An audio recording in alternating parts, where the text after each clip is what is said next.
Le monde a changé. Je le vois dans l'eau. Je le ressens dans la terre. Je le sens dans l'air. Beaucoup de ce qui existait jadis est perdu, car aucun de ceux qui vivent aujourd'hui ne s'en souvient.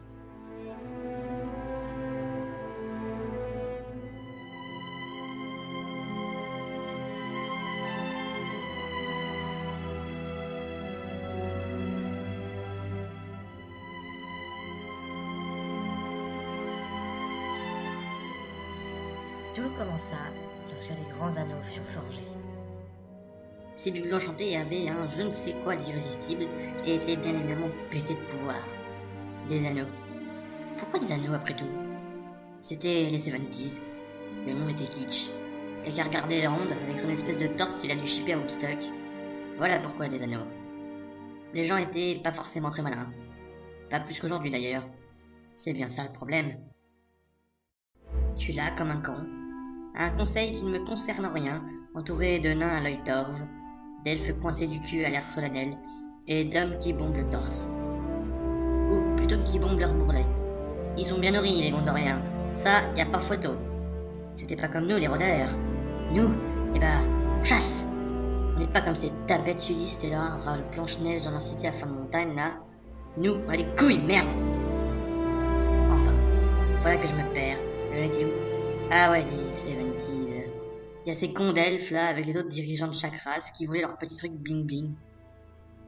Alors, 3 furent donnés aux elfes, les plus sages et les plus respectables de tous les êtres. Bordel de couilles de pute! Ouais, t'as raison, Glowin. C'est aussi la réaction que j'aurais eue si on m'avait pas appris la politesse quand j'étais môme. 7 au seigneur nain, grand mineur et sculpteur de la montagne. Et dans la notice, ils ont oublié alcoolique invétéré, ça ouais. Et crasseux aussi, je crois bien, à en juger par l'odeur qu'il dégage. La légende de Gurdil et de son bas annuel n'était peut-être pas si infondée que ça.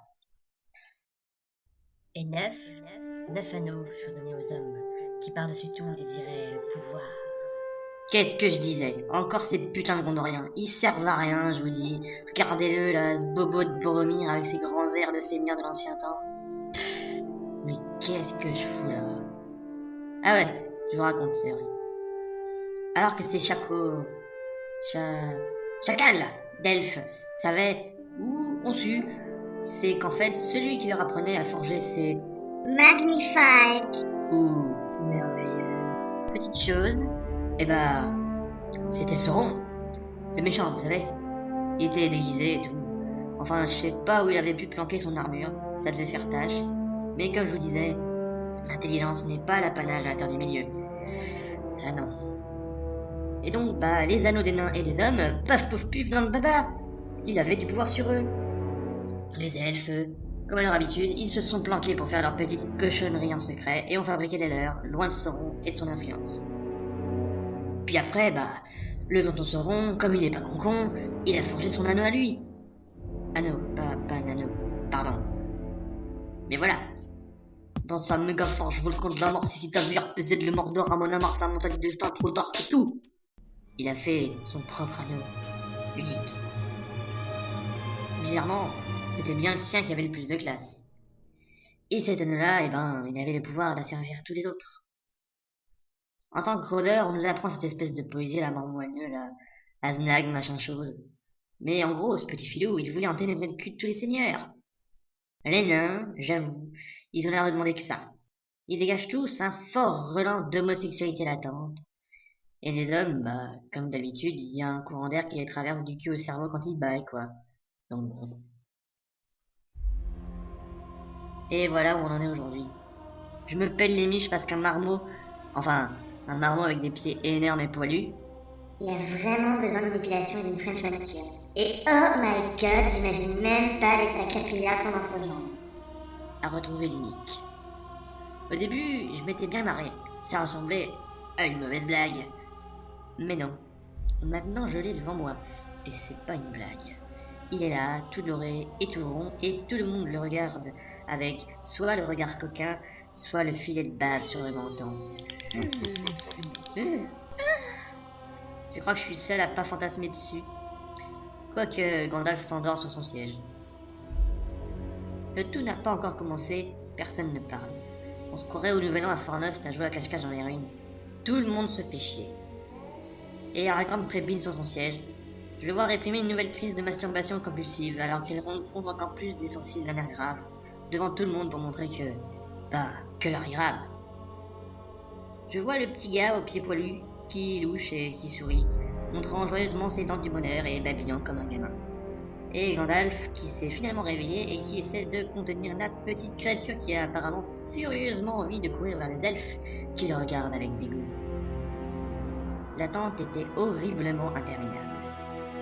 Et le mot minable n'est pas de trop. Les nains ont bafoué tout ce qu'il y avait dans le buffet pour les invités.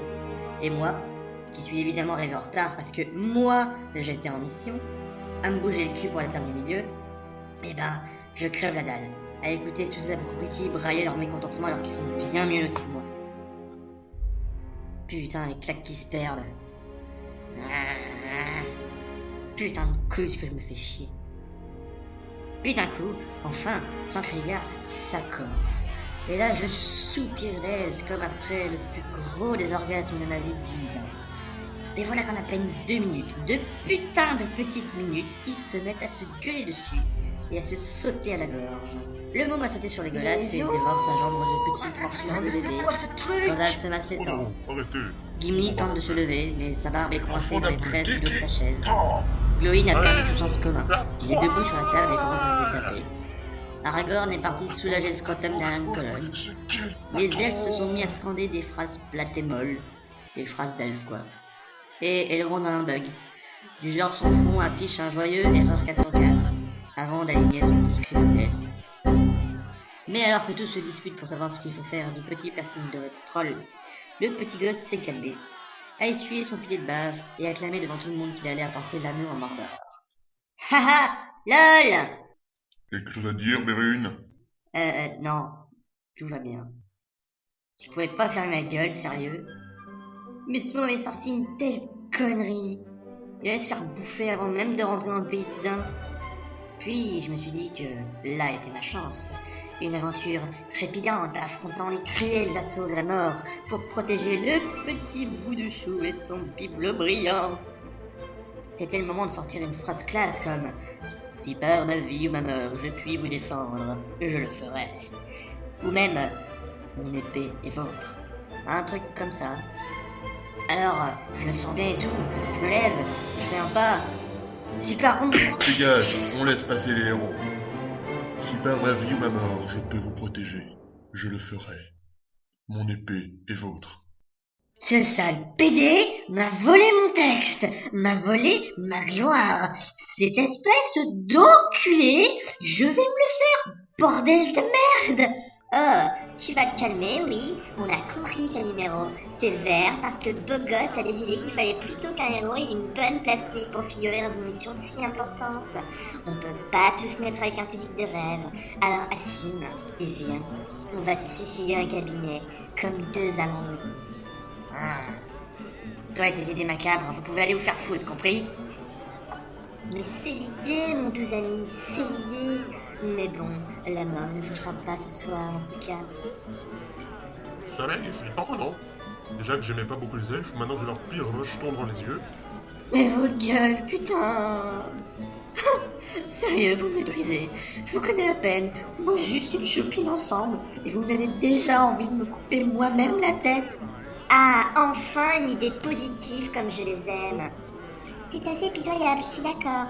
Tu ne sais même pas pourquoi je vous ai suivi.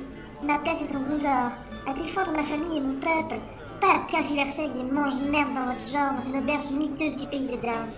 Je ne sais vraiment pas ce qui me retient. Moi je sais, c'est parce que t'as un faible pour... Aïe! Mais merde! Ma bière! Quelle salope! Ça me rappelle la maison. Les tapes sur la tronche, les beuveries l'ennui. Manquerait plus qu'une petite oreille, et je me croirais presque revenu dans les langues d'Étel. Et voilà. On peut pas tous avoir une splendide compagnie de héros. La mienne, en tout cas, pue la merde. On n'a pas vu une aussi belle bande de bras cassés depuis que Morgoth et Ungoliant se sont tenus la paluche pour sucer de l'arbre magique à Valinor. Et nous, qu'est-ce qu'on fait en fait? On poursuit ces abrutis de la communauté, histoire de les rattraper pour faire partie de la grande histoire. Logique, non? Bienvenue dans la communauté de trop.